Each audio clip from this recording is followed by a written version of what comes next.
m'appelle Claire, je suis la gérante de l'exploitation agricole Les Seigneurs Noirs du Billon. C'est un élevage de porcs noirs plein air. Je l'ai créé il y a 4 ans maintenant, avec Mathieu, mon mari. On a décidé de venir s'installer au Billon, projet de famille, etc. Un désir de nature toujours, mais on avait 2 métiers urbains. Et en fait, le sentiment de vraiment vivre le contraire de la vie qu'on s'était donné comme objectif de vivre. On avait vraiment ce désir de prendre le temps, dans notre vie de famille, dans notre vie professionnelle. Et il y a toujours eu le Billon qui trottait dans ma tête. C'était le lieu des vacances, c'était le lieu des grands-parents. On y passait 3 mois par an. Puis un jour, l'opportunité s'est présentée. On a fait le tour de la famille, personne n'en voulait. Moi, j'ai dit que je prenais. On a eu notre première truie un peu par hasard. Une cousine de Claire qui, en un moment, avait récupéré une truie. Il se trouvait que la truie était pleine. Et les petits sont nés. Les petits, pour Claire, ça fait tout pareil, quoi, pour les chevaux, pour les moutons. Ça s'est un peu lancé comme ça, comme souvent dans la vie, par un concours de circonstances. Puis on s'est intéressé à la race. Beaucoup de choses dans cette race et dans la manière de l'élever. Le fait que c'est une race qui était en terre pauvre, et ici nous sommes dans une terre pauvre, vaste mais pauvre. Ça a incarné vraiment ce qui est pour nous le luxe absolu, c'est le temps et l'espace.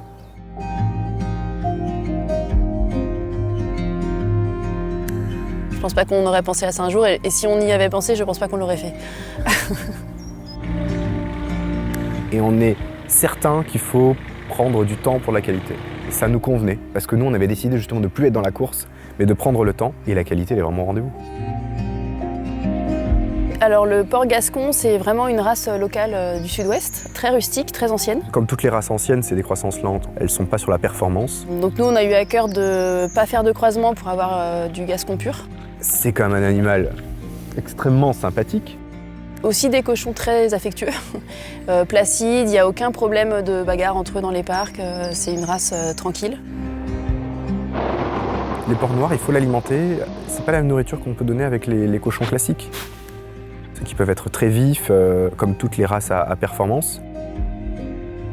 Et c'est une race qui peut pas s'accommoder d'un élevage en batterie en fait. Ils ont vraiment besoin de grands espaces, d'une vie qui correspond à leurs besoins physiologiques. On essaie de les faire passer dans des endroits de forêt ou dans des parcs selon la configuration, où ils nous mettent bien tout propre. Enfin, ils remplacent la mécanisation qui serait nécessaire à l'agriculture. Derrière nous, on jette des graines de seigle. Le seigle a très bien marché. Là, cette année, on teste la févrole. Et donc, en fait, quand ils viennent, ils enrichissent le sol, qui est très pauvre, hein, dans un terre sableuse, c'est du sable, mais bon, les cochons enrichissent, et puis après on ressème, et puis après ils récoltent. Ils ont beaucoup de ressources. C'est comme c'est des porcs rustiques qui n'ont pas perdu toutes ces capacités de vivre dans la nature. Ils se débrouillent bien avec ça, et on n'est pas dans des climats extrêmes non plus. Donc On passe les voir, on voit si tout va bien. On regarde, on observe les naissances, s'ils grandissent bien, on regarde où est-ce qu'ils en sont, ce qu'ils prennent comme nourriture, on observe ce qu'ils mangent. En termes de soins vétérinaires, il n'y a vraiment pas grand-chose, c'est une race très rustique.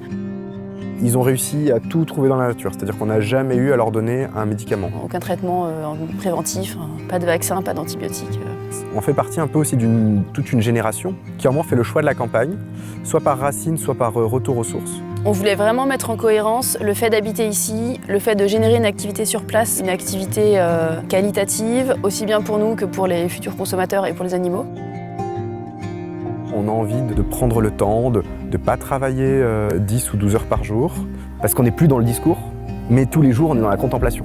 De chaque matin qui se lève sur ces cochons que l'on va voir, sur ces animaux qu'on va soigner, ces chemins qu'on parcourt dans la forêt avec les animaux et les enfants. Moi je pense que c'est quelque chose qui nous sauve.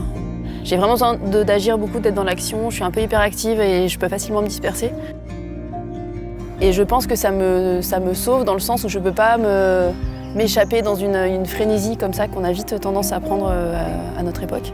C'est très équilibrant. C'est un peu un garde-fou.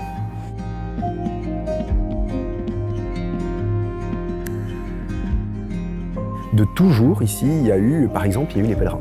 Ma grand-mère a toujours accueilli les pèlerins, donc il y avait un refuge qu'on a rénové. Ce sont des gens qui partent la plupart du temps des pays du Nord, Hollande, Belgique, Allemagne. Ils se retrouvent à Vézelay et puis après ils descendent à travers la France. Donc voilà, ici ils trouvent une halte bien située entre Bazas et Roquefort et ils apprécient en général le lieu, le calme, l'isolement. du Billon.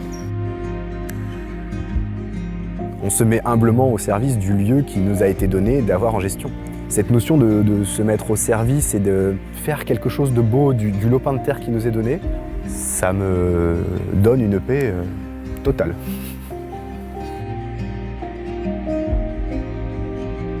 Le choix de venir vivre ici, c'était aussi en vue de faire grandir notre famille dans ce lieu.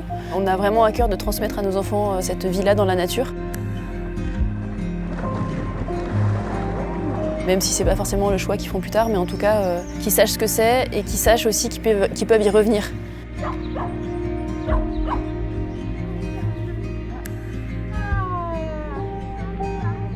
Pour nous, ça c'était très important de vivre tout ça en famille. Ils adorent le week-end aller nourrir les cochons avec nous. Je ne pense pas qu'on aurait fait ça s'il n'y avait pas eu derrière ce projet-là, parce que on a une grande étendue pour nos enfants, etc.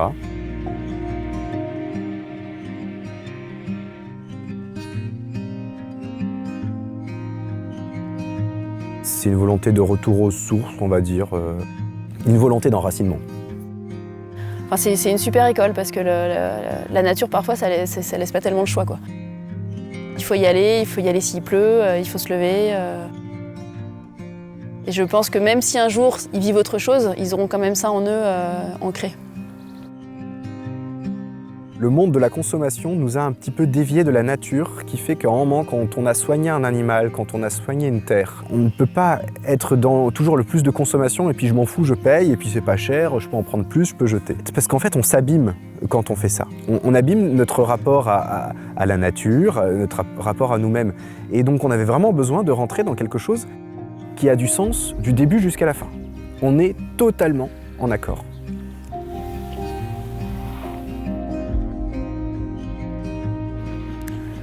Donc c'est une valeur que je trouve qui est valable dans toute activité qu'on peut regarder. Prendre le temps de bien faire les choses.